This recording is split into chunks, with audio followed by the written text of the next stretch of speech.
Assalamualaikum warahmatullahi wabarakatuh. Saudara Lumandung nyo ke kawasan Aceh. Nah, nanggro Aceh bu. Nyo hasil alam kam dume di puncak gunung. Nah.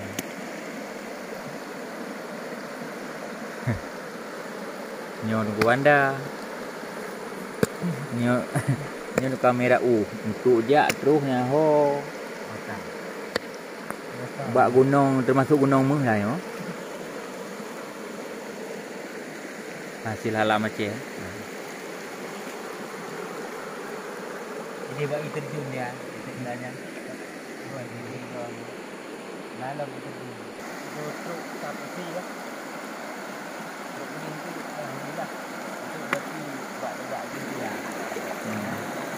Tapi Nyo nak pertemuan hasil bumi Aceh nyanduk melimpah.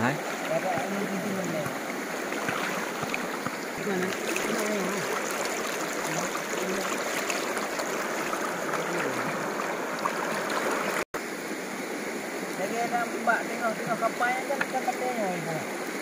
Ke nyo kan? Kapal di rumah. Nyo menurut prediksi long nyo bate batu bara. Cuma mana kalau menau urang jak keno. Memang nyo yang katruh keno tok dah nyo tagai. Menyampi gara-gara titad. Ni ana jantruh keno.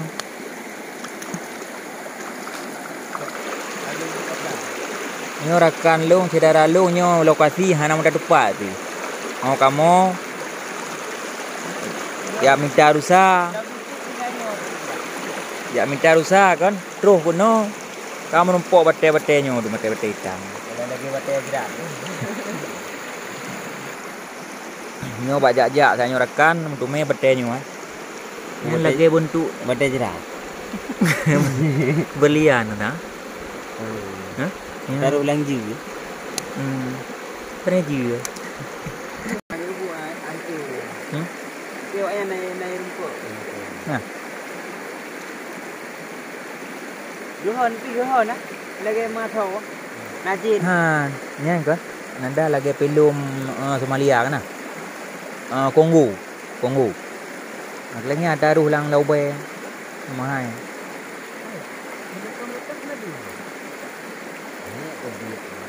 Iya mah kuat tu. Lagi rusai, tren nak kalau Nyo saboh penegah. Nyo nan lagi berlian mah terpulong.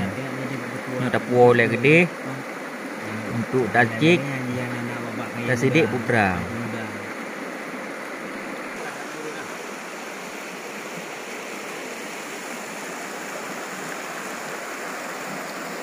Nyo utun podollah yang biraya.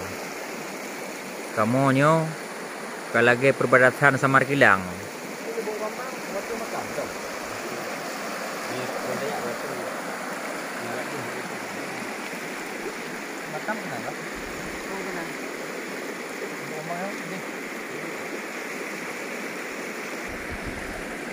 Jadi nyo menurut buku nanda nyo kan, nyo mentume lokasinya kira-kira paditun yang kau ikut.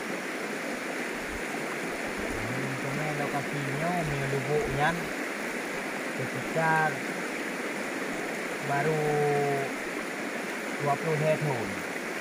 Air terpegah Hawaii. Aman. Berarti jiwong ke sekitar 2000 deh. Awal yang nangkut.